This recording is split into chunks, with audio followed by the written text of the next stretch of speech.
All right, buckle up. We are firing up the time machine right now. Forget everything you saw in The Mummy, because honestly, the reality is way worse.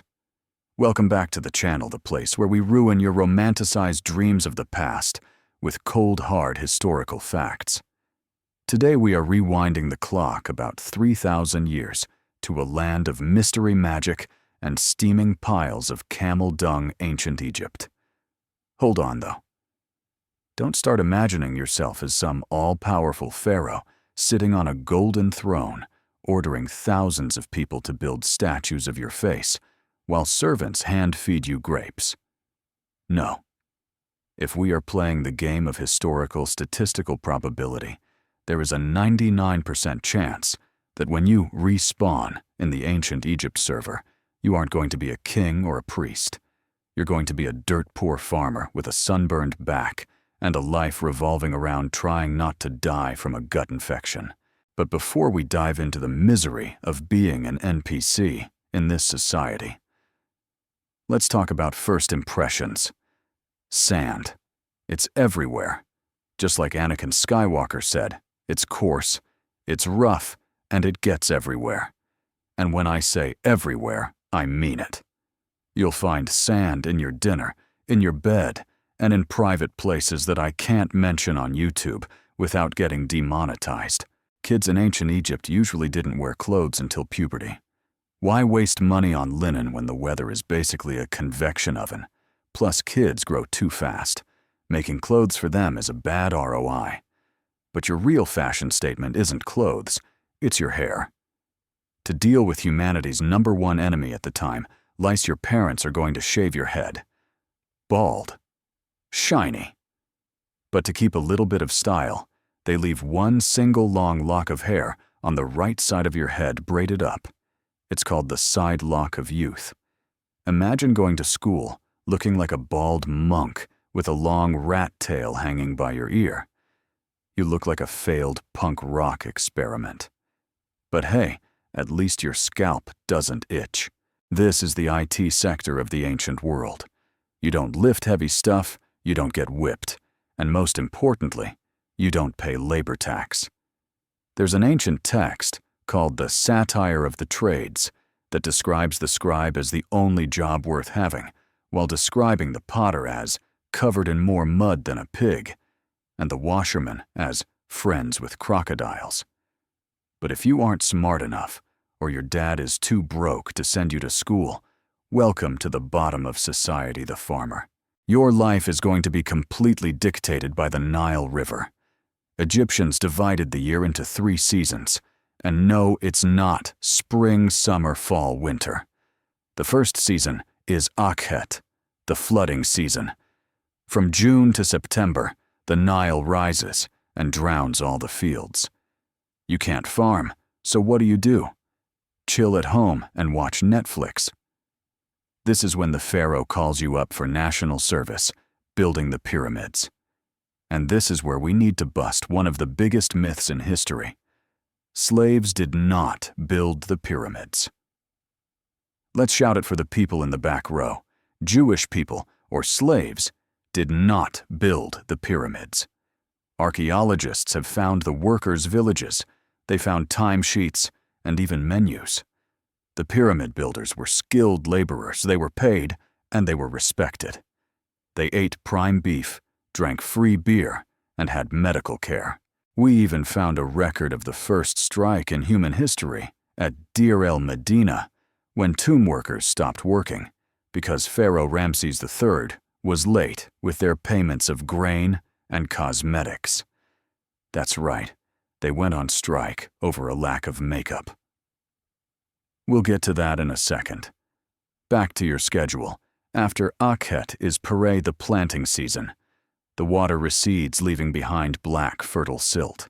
You rush out to the fields, plowing and sowing seeds under the supervision of grumpy officials who are taking notes on whether you're slacking off.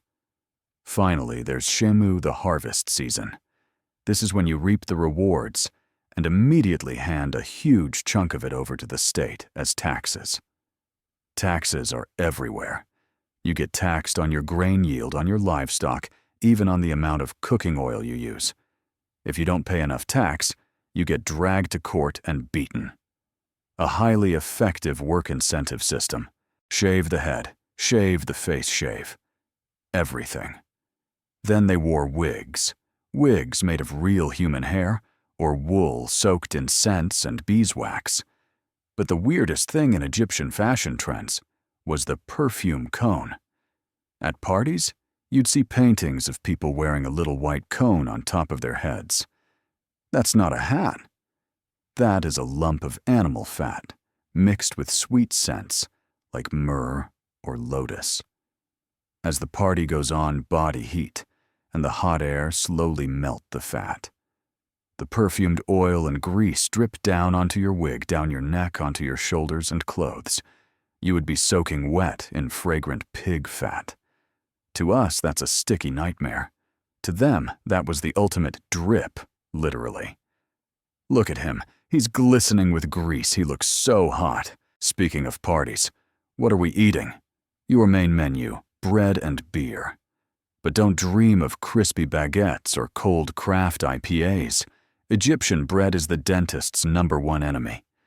Because the milling technology was primitive and the environment was full of desert sand, the flour was always mixed with grit and rock dust. Every time you chewed bread, you were effectively sanding down your tooth enamel with sandpaper. As a result, most adult Egyptians, including pharaohs, had teeth that were worn down to the nub, exposing the nerves, causing terrible pain and jaw abscesses. If you look at mummies, you'll see jaws that look like they survived an explosion. To wash down that sandy bread, you need beer. Beer here isn't a party drug. It's a liquid food group. It was thick like porridge, low in alcohol, rich in nutrients, and most importantly, it was safer than river water. Drinking directly from the Nile is the fastest way to introduce yourself to schistosomiasis, a tiny parasite that burrows through your skin, enters your blood, and wrecks your organs. Mummies show insane rates of parasitic infection. So drink the beer. Beer for breakfast, beer for lunch, beer for dinner. Even the kids drank beer. The whole society operated in a state of being slightly buzzed all day long. Scientifically, the dung is alkaline, which kills sperm. But practically, I'm pretty sure the effectiveness came from the fact that the smell would kill the husband's mood instantly. It was family planning via olfactory assault. Forensic reconstruction shows King Tut had a cleft palate, a clubfoot hips as wide as a woman's, and an immune system made of wet tissue paper. He had to walk with a cane, even though he was only 19. That's the price of keeping it in the family. Pro tip: marry a stranger. Your genes will thank you. Finally, no matter how much honey you eat, how much beer you drink, or how many hippos you avoid, death is coming. And for the Egyptians, death wasn't the end. It was just the start of a harder level. An Egyptian's entire life was basically just grinding and farming items for death. You saved money to buy a coffin, to buy a spot in the cemetery. The Valley of the Kings is the VIP section.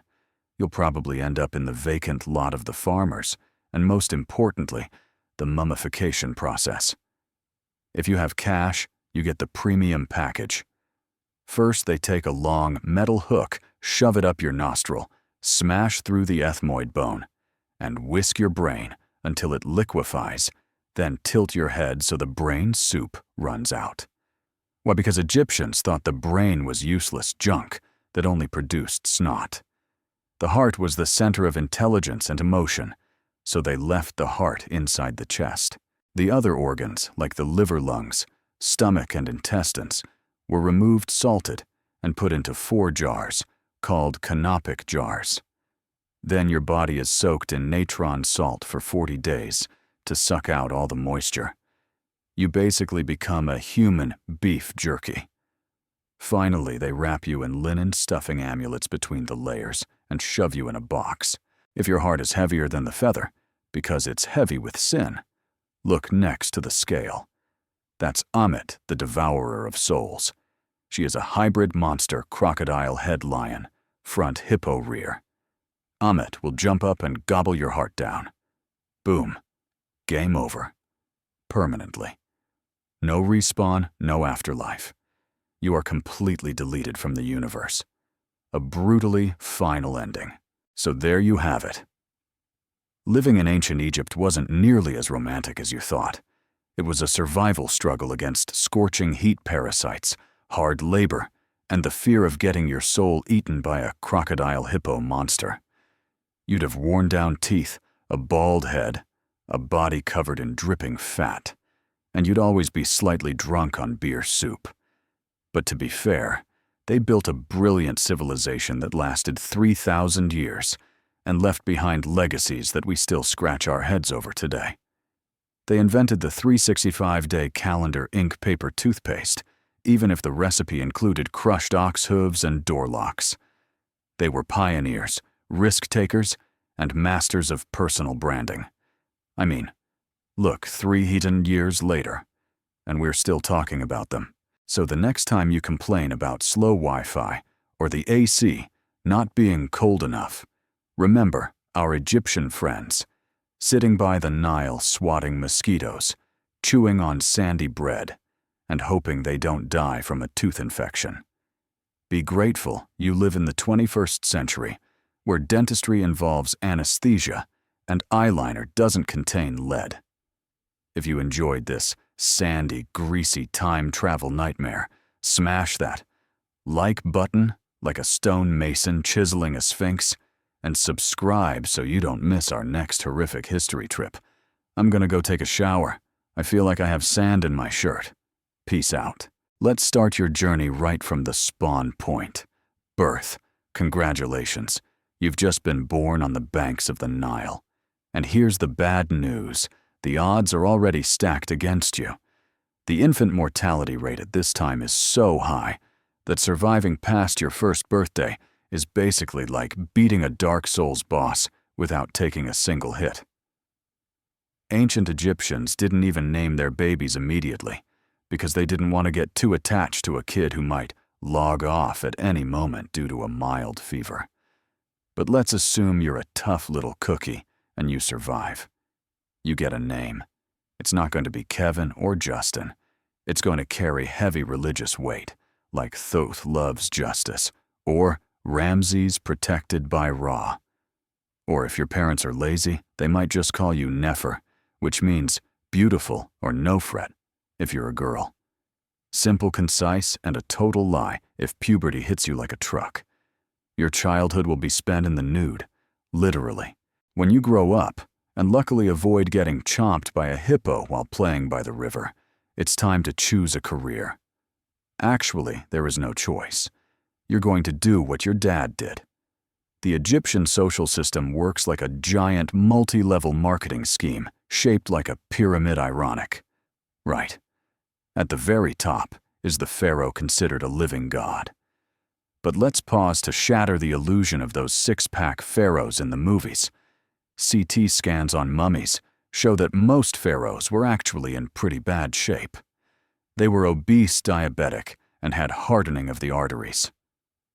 Why? Because their diet was entirely cake, honey, beer, and fatty meat, and they almost never exercised. So your living god is actually an overweight dude with cavities and mood swings caused by unstable blood sugar. Below the pharaoh are the officials and priests, the guys who hold the real power literacy. If you want to escape the life of face in the dirt back to the sun, learn to be a scribe. Now let's talk about daily life, specifically hygiene and fashion. You think we're obsessed with looks today? Ancient Egyptians took grooming to OCD levels. Both men and women wore makeup. The must-have item in everyone's bag was kohl, a black eyeliner made from galena lead ore. Yes, lead. They smeared lead on their eyes every single day. But don't judge too quickly. This sharp cat-eye look wasn't just to look slay or to cosplay as an 80s rock star. It had a practical use. The black powder helped reduce the glare from the desert sun, just like football players putting black paint under their eyes. Plus, the lead, even though toxic, actually had mild antibacterial properties, helping prevent eye infections caused by the swarm of flies and Nile dust. Next up is the hair situation. Egyptians hated body hair. To them, hair equaled animals and barbarism. And more importantly, hair is where lice live. So the ultimate solution was to shave it all off. But what if you get sick? Welcome to Egyptian medicine, where the line between science and absolute superstition is thinner than one-ply toilet paper. Egyptian doctors were actually really good at trauma surgery, since they had a lot of experience from mummification and treating construction accidents. They knew how to set bones, stitch wounds using ants, letting the ant bite the wound shut, and then popping its head off, and even make prosthetics. However, when it came to internal diseases, things got weird. Got a headache? Maybe a demon is inside your skull. The solution? Tie a dead catfish to your forehead. Going bald, rub a mixture of hippo fat, lion fat, crocodile fat, and snake fat on your head. Sounds more like a soup recipe than a hair growth serum. But the peak of creativity and horror was contraception. Ancient Egyptian women used a vaginal suppository made of crocodile dung mixed with fermented honey. Let's take a second to process that. Crocodile dung. And speaking of family, we can't skip love and marriage. The good news is, if you're a woman, Egypt is the best place in the ancient world to live. Egyptian women could own property, run businesses, sign contracts, and most importantly, get divorced. If your husband was a loser, you could kick him to the curb in court and demand your dowry back. There are even records of women suing their husbands for not providing enough perfume and clothes. Real girl power existed here way more than in Greece or Rome later on, where women were treated like eternal children. However, if you belong to the royal family, marriage gets complicated and way more Game of Thrones. To keep the divine bloodline pure, pharaohs often married their sisters or even their own daughters. The result of this Sweet Home Alabama Nile edition was genetic disasters. Look at the famous Tutankhamun. This guy wasn't the mysterious heartthrob his gold mask suggests. But the challenge isn't over. Your soul called the Ka, and the Ba has to travel through the underworld. Duat facing monsters, venomous snakes, and lakes of fire. You need the Book of the Dead, which is basically a strategy guide, or a walkthrough, containing cheat codes, spells to hack through the levels. Finally, you arrive before Osiris in the Hall of Two Truths. This is the final boss fight. Anubis, the jackal-headed god, will take your heart and place it on a scale. On the other side is the feather of the goddess, Ma'at, symbolizing truth and justice. This is the most tense moment. If you lived a good life, didn't lie, didn't kill, didn't steal milk from babies, your heart will be lighter than or equal to the feather. Congratulations, you get into Aru, the field of reeds, the Egyptian version of heaven. It's exactly like Egypt on earth, but there's no disease. The wheat grows taller than your head, and you still have to farm, but it's easier. But